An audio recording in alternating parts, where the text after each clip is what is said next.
মারহাবা। আজকে আমাদের আজকের মাহফিলের সবচেয়ে বড় মুরব্বী মধ্যমণি, আজকে যাদেরকে আলেম ওলামাদেরকে দাওয়াত দেওয়া হয়েছে এর মধ্যে সবচেয়ে সিনিয়র এবং মুরব্বী মুহাক্কিক আলেম আল্লামা আবুল কাসেম মোহাম্মদ ফজলুল হক সাহেব মাদ্দাজুল্লাহ আলী হুজুর চলে এসেছেন। সবাই বলি মারহাবা, আর একটু জোরে বলি আলহামদুলিল্লাহ। আমার মতো নয়, বিশ্ববিদ্যালয়ের অধ্যাপক হুজুরের ছাত্র, বিভিন্ন কামিল মাদ্রাসার প্রিন্সিপাল হুজুরের ছাত্র। আল্লাহ হুজুরের হায়াতে, আমলে, খেদমতে সুস্থতার সাথে বরকত দান করুক। একটু জোরে বলেন আমিন। কয়েকটা প্রশ্ন এসেছে। 1 নাম্বার প্রশ্ন, ইলিয়াস মেওয়াতি তাবলিগ কি জায়েজ না? আচ্ছা দেখেন, আল্লাহর হাবিব সাল্লাল্লাহু আলাইহি সাল্লামের জামানায় তাবলিগ ছিল। বলেন নবীর জামানায় তাবলিগ ছিল কি ছিল না? তাবলিগের কারণেই তো হাজার হাজার লক্ষ লক্ষ সাহাবী ঈমান এনেছেন। আবার সাহাবায়ে কেরামও বিভিন্ন দেশে ভ্রমণ করে ইসলামের দাওয়াত দিয়েছেন, তাবলিগের দাওয়াত দিয়েছেন। ঈমানদারদের কাছে নয়, বেঈমান মুশরিকদের কাছে। কথা কোন কারো ঠিক কি না? কিন্তু আমরা তাবলিগ জামাতের যে প্রচলিত যে তাবলিগের সাথে আমরা একত্বতা পোষণ করতে পারছি না। তার কারণ এই তাবলিগ হযরতে খাজা গরিবে নামাজের তাবলিগ নয়।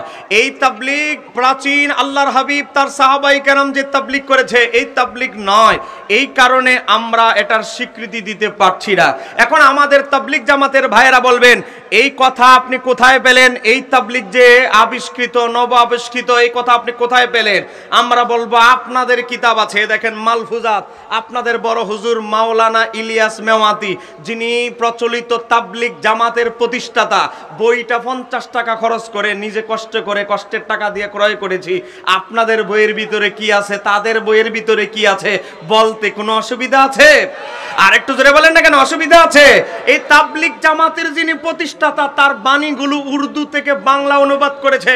দেখেন তাবলিগি ফাউন্ডেশন, তাবলিগি ফাউন্ডেশন আমরা নয়, তাবলিগ জামাতের ভাইয়েরা, বাংলা বাজার ঢাকা, তাবলিগি ফাউন্ডেশন থেকে বের হয়েছে। এখানে 50 নম্বর মালফুজাত, 50 নম্বর মালফুজাতের ভিতরে 42 নম্বর পৃষ্ঠা, 50 নম্বর মালফুজাতের ভিতরে মাওলানা ইলিয়াস মেওয়াতি বলতেছে এই তাবলিগটা কিভাবে উদ্ঘাটন হলো, কিভাবে পাইলো। এটা বলতে গিয়ে তিনি বলতেছে, খুশকির কারণে আমার ঘুম হচ্ছে না, সময় যেহেতু আমার খুব কম, খুশকির কারণে আমার ঘুম হচ্ছে না। তিনি তার ভক্ত অনুরক্তদেরকে বললেন, আরে আমার মাথায় একটু তেল যদি মালিশ করে দে তাহলে একটু ঘুমটা ভালো আসবে। তেল মালিশ করে গুরুরে ঘুম পাতায় দিয়েছে। এখন গুরু বলতেছে, আমার আল্লাহ স্বপ্নে এই তাবলিগ তরিকা ঘুমের ভিতরে আমাকে আল্লাহ দান করেছে। এটা আমি বলছি না, তাবলিগ জামাতের প্রতিষ্ঠাতার বক্তব্য। দেখেন 28 নম্বর পৃষ্ঠা, 50 নম্বর বাণী মালফুজাত, সেখানে বলতেছে এই তাবলিগের তরিকা, মানে এই যে তাবলিগ, প্রচলিত তাবলিগ, এই তাবলিগের তরিকা স্বপ্নের মাধ্যমে আমার উপরে খোলা হয়েছে।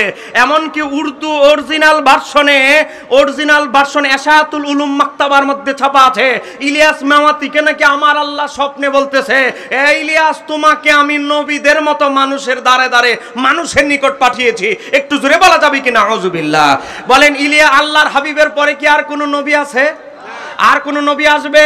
তাহলে ইলিয়াস মেওয়াতিকে আমার আল্লাহ স্বপ্নের নবুয়তি দিয়ে দিলেন, স্বপ্নে আদেশ দিলেন, তোমাকে নবীর মতো মানুষের দ্বারে দ্বারে পাঠালাম।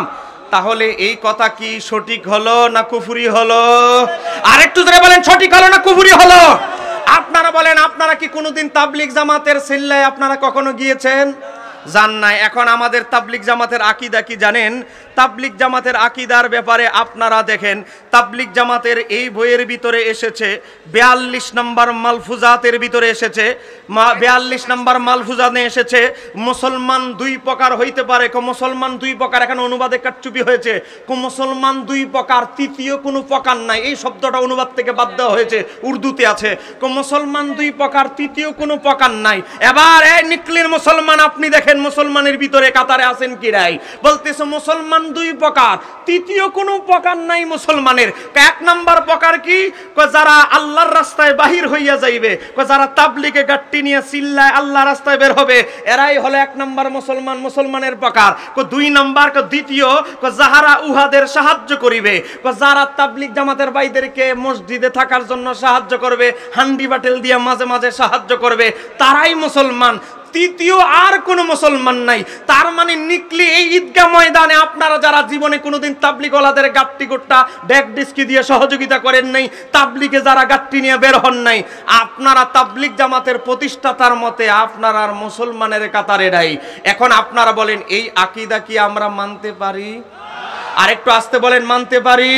এই বক্তব্য যদি মানেন তাহলে নিকলি ঈদগাহ ময়দানে যারা আছেন একজন মুসলমান নাই, কারণ আপনি তাবলিগে জানো নাই, তাবলিগওয়ালাদেরকে গাট্টিওয়ালা ভাইদেরকে সাহায্য করেন নাই, কারণ 3 নাম্বার তো আর মুসলমানের কোনো প্রকারই নাই, তার মানে আপনি মুসলমানের ভিতরে ঢুকতে পারেন নাই। এবার এখানে শেষ নয়, 51 নাম্বার মালফুজাতে বলতেছে জাকাতের দরজা মর্যাদা হাদিয়ার নিম্নে। জোরে বলেন না নাউযুবিল্লাহ। হাদিয়া হলো মুস্তাহাব, জাকাত হলো ফরজ। বলেন জাকাত কি? ফরজ। ফরজকে যারা মুস্তাহাবের নিচে নামিয়ে দেয়, ফরজ বিধানকে যারা ইনকার করে, ফরজ বিধানকে যারা হাদিয়া মুস্তাহাব বিধানের নিচে নামায় দেয়, তাদের আকীদা কতটুকু শুদ্ধ এবার চিন্তা করেন। তাবলিগ জামাতের আকীদা, চিন্তাধারা, মতবাদ নিয়ে আলোচনা করতে গেলে 1 ঘন্টা সময়ের দরকার।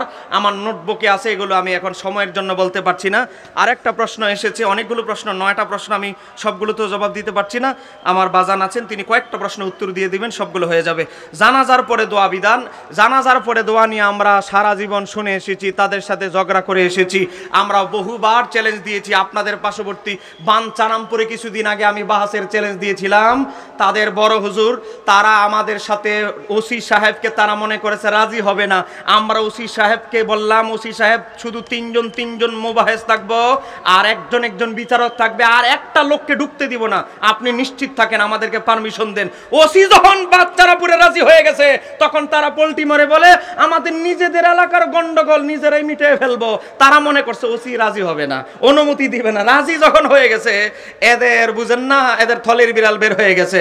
জানাজার পরে দোয়া আমরা করি মুস্তাহাব হিসেবে। বলেন জানাজার পরে দোয়া আমরা করি কি হিসেবে? মুস্তাহাব হিসেবে জানাজার পরে দোয়া করি। আমার কথা হচ্ছে আমরা জোর জবরদস্তি করি না। জানাজার পরে আমরা দোয়া কেন করি? কারণ দোয়া একটা আলাদা ইবাদত, জানাজার নামাজও আরেকটা আলাদা ইবাদত। তো হযরতে আব্দুল্লাহ ইবনে আবি আওফা রাদিয়াল্লাহু তাআলা, তার মেয়ে যখন মারা গেল, তার মেয়ের খাটিয়া নিয়ে যখন গেল, তিনি কি করলেন? সুম্মা সাল্লা আলাইহা ফাকাব্বার আরবান, 4 তাকবীরের সাথে মেয়ের জানাজা পড়লেন।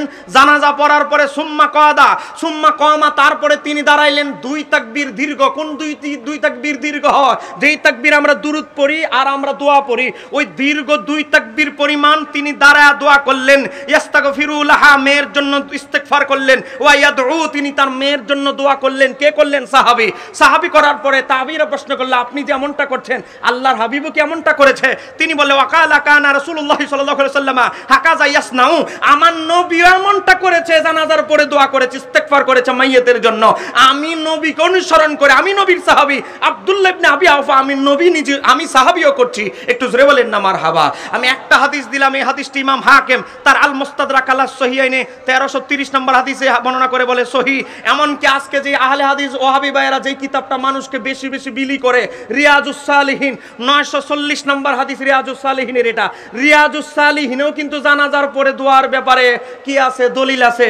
কিন্তু তারা রিয়াজুস সালিহিন পড়ে, কিন্তু জানাজার পরে দোয়ার যে দলিল আছে এটা আর তারা কোনোদিন বলে। আল্লাহ সুবহানাহু ওয়া তাআলা এই ফিতনাবাজদের কবল থেকে 30 সেকেন্ড। আমার একটা বই আছে, জানেন, এতক্ষণ পর্যন্ত নামাজ, জানাজা, বিভিন্ন বাতিল ফেরকা নিয়ে কথা বলেছি। সহজ পদ্ধতিতে সহি নামাজ শিক্ষা। আপনারা নিকলির জমিনে হয়তো আমি জীবনে প্রথম এসেছি, কখন নাও আসতে পারি, আসতেও পারি। এই বইটা আপনি আপনার বাচ্চার জন্য, মেয়ের জন্য, ছেলের জন্য কলেজ বিশ্ববিদ্যালয়ে পড়ে তাকে দেন। এই যে কথিত লামাযাবিদের নামাজ নিয়ে যে বিভ্রান্ত হচ্ছে, এটার জবাব এই বইয়ের ভিতরে পাবেন। মাত্র 150 টাকা, 32 রকমের নফল নামাজ, শবে বরাত, শবে মেরাজ, লাইলাতুল কদর কত তারিখ, তারাবি কয় রাকাত, সব এখানে দেওয়া আছে। আর একটা বই, এই বইটা নাই মনে, 4-5 কপি মনে গাড়িতে আছে, তাসাউফ দর্শন, তরিকতের উপরে গাউসু পাকের লেখা সিররুল আসরারের বাংলা অনুবাদ। এই বইটা পড়বেন। আর একটা বই, এটা নাই, হয়তো 2 কপি আছে, আমিরে মুয়াবিয়া রাদিয়াল্লাহু তাআলা, যারা অনেকে সাহাবীদেরকে গালমন্দ করে, বিশেষ করে ওনার উপর আমি লিখি না। আমার কথা হচ্ছে কোনো সাহাবীকে গালমন্দ করা যাবে না, সাহাবীদের সমালোচনা করার যোগ্যতা আমাদের হয় নাই। অতএব সাহাবীদের ব্যাপারে চুপ থাকেন, নিরাপদ থাকবেন। এই বিশেষ করে নামাজ শিক্ষা বইটা আপনারা নেওয়ার চেষ্টা করবেন। আসসালামু আলাইকুম ওয়া রাহমাতুল্লাহি তাআলা ওয়া বারাকাতুহু। নারে তাকবীর, নারে রিসালাত, ইয়া রাসূল।